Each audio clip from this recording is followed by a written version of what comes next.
The first piece that I'm going to read is from the very beginning, so there's no setup needed. This is the beginning of the book.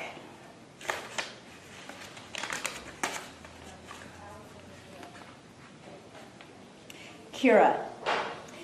There were strangers on the porch of their Oakland, California bungalow.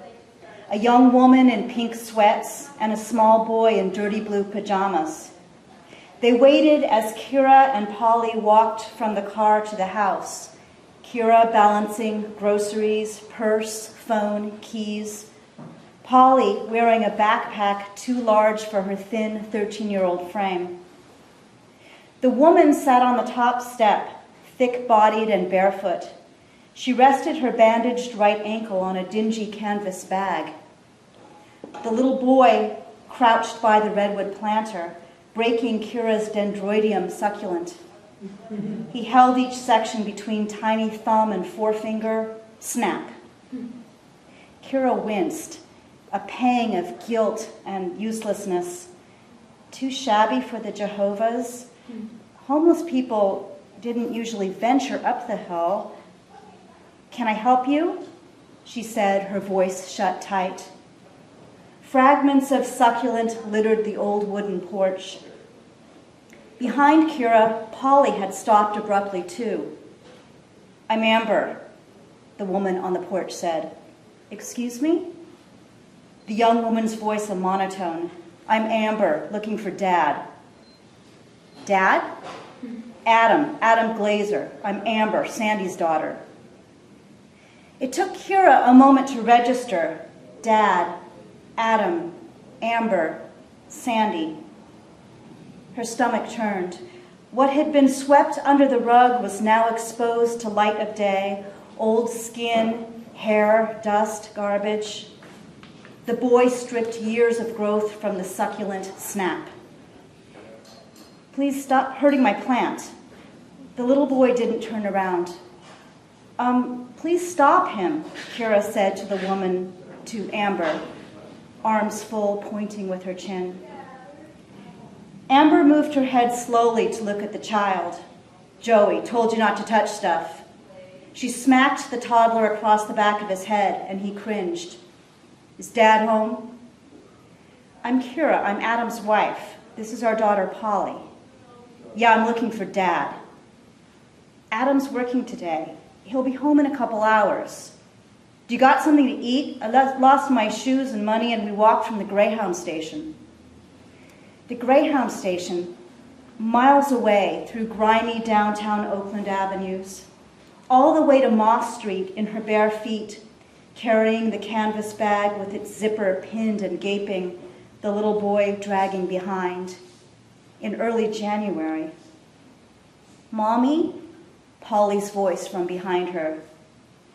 Kira turned to introduce. Polly, this is Amber and Joey? Polly silently mouthed, Who? Polly, come here. She set down the bag of groceries on the bottom step and put her arms around her daughter. Polly's head came to Kira's neck now. Kira took a deep breath. That pause before lake ice gave way underfoot. When lips moved towards each other for the first kiss. When the knife stuck on the bread before skittering across to slice into an index finger. When teeth tested the tension of pomegranate seeds before their decisive crunch. She exhaled and spoke softly into Polly's brown curly hair, smelling of sweat and tea rose conditioner. Amber is your half-sister. She's Daddy's daughter from a long time ago. Maybe. Polly pulled away, eyes wide. The edges of her nose turned red. Then she spun and walked quickly back toward the driveway. Oh no, Kira said, starting towards Polly's direction. Excuse me, Amber. Knew it, Amber said, her voice as flat as before. She didn't even fucking know about me. Okay, we're out of here. Kira stopped. Yes, go, she thought. She blinked her eyes, willing the porch vacant, problems gone. Opened them. They were still there. She's Adam's daughter, she thought, then corrected. Might be Adam's daughter. No, please wait, she said.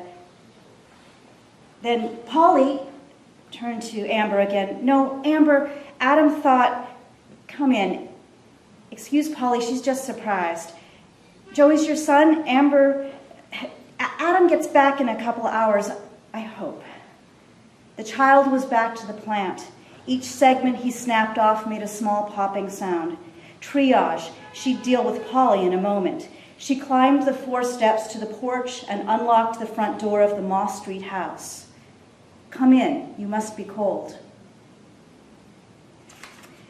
So the theme that we were given for the evening was thresholds. So I figured that was a threshold and a good place to start. And then what I'm going to do now is something I often do at my readings because I can't decide what I want to read. So I thought I'd have you decide for me. And the way we're going to do this is I'll read a few sections based on page numbers that you call out, but I'm going to give you a few parameters so there are no spoilers. Okay? So any number between, say, page 15 and page 200, shout it out, and I'll read a few quick sections from those pages. 75. 73, I heard you first. Okay. 75. That's pretty close. Okay. This is always a little risky. I'm about to cross over a threshold myself here, because I don't know what's on these pages. Okay. Let's see. Okay. Big dinner party. There's a lot of people in this scene. Let's see. Amber carefully separated her risotto into 2 piles, rice and mushrooms, and picked at the rice. From the side, she looked a bit like Sandy, Adam thought. A sweet tenderness around the cheeks. He had a strange urge to gently run his index fingers over that pink vulnerability. She was still so young. Amber, can I serve you some salad? Claire asked. Oh, she looked up from her plate. No, I'm good. It's really good, Lindsay said. Everything. Thanks, you guys. Here's to the chef. Everybody get enough? Adam said. There's salad, too. Amber, does Joey want some milk? Why? Polly asked. Why do they spray the cocoa plants? Cocaine, to get them off the land, Kira told her quietly. So they have to flee. Polly, I need you to eat some salad. Okay, next page.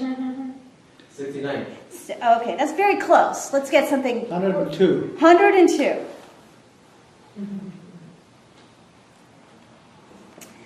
This book is told in 3 voices. So Kira is the mother, Adam is the father, and then Polly is the 13-year-old girl. So this is a section from Polly. Polly waited at Pioneer after music practice that afternoon.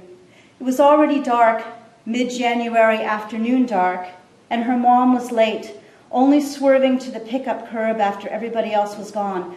Polly dashed through the drizzle, slammed her backpack into the back, and climbed into the front seat. I'm cold. Why were you late? Why don't you have the heat on? Hello to you, too. Her mom turned on the engine and blasted the heat. How was your day? Good. Anything special? No. Emily and Itani are going out. He asked her at lunch to be his girlfriend. What do you mean going out? I don't know, going out. 7th grade going out, not 8th grade going out. She shrugged. So does that mean they kiss? More than kiss? Kiss, sometimes, I guess. Why do you care? Her mom said, Honey, Amber and Joey took off today. They said to say bye to you. What? Where'd they go? Next page. 31. 31.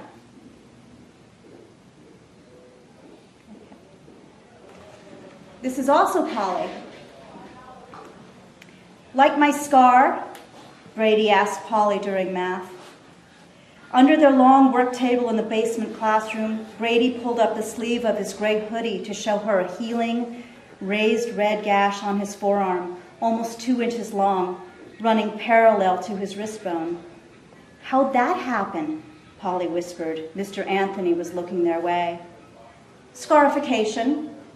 He raised his chin, casually fixing his eyes on the board. Do you like body mod? I like tattoos. I do too. You did that yourself? Yeah, that's the point. You cut it and then you rub toothpaste in it so it will scar up. He pulled his sleeve down, pulled his notebook toward him, and started copying problems from the board. Polly sat still. She'd never admit it to her best friend Nell, but she had a crush on Brady. He'd started the year preppy, but was slowly turning more old-school punk, spiking his hair and dyeing the front of it green, wearing stud bracelets. His dad worked at the East Bay Vivarium, so Brady knew a lot about snakes. He'd duct taped the front of his Converse high tops. His iPod playlist was all the Clash and X and Susie and the Banshees, stuff her dad liked. He was her math partner, and he was pretty good even though he was so throwback. They worked well together. It's called scarification, she whispered when Mr. Anthony's back was turned. He nodded. A lot of girls think it's repulsive. I think it's cool. Why do you think I showed you? Polly's face grew hot and she ignored Brady for the rest of the day. Scarification was even better than tattoos. Tattoos were for everybody, and even Amber had taken the one she wanted. She'd still get one, at least one, but she knew she had to wait. And by the time she was 18, tramp stamps would probably not even be cool anymore. But scarification, that was fascinating. The body grew back. You cut yourself, your body grew more body. You could use it to carve your emotions in your skin, your barrier against the world, to express who you were now so you would never forget, even when you were old. You could do it yourself. You didn't require parental permission, so you didn't have to wait until you were 18.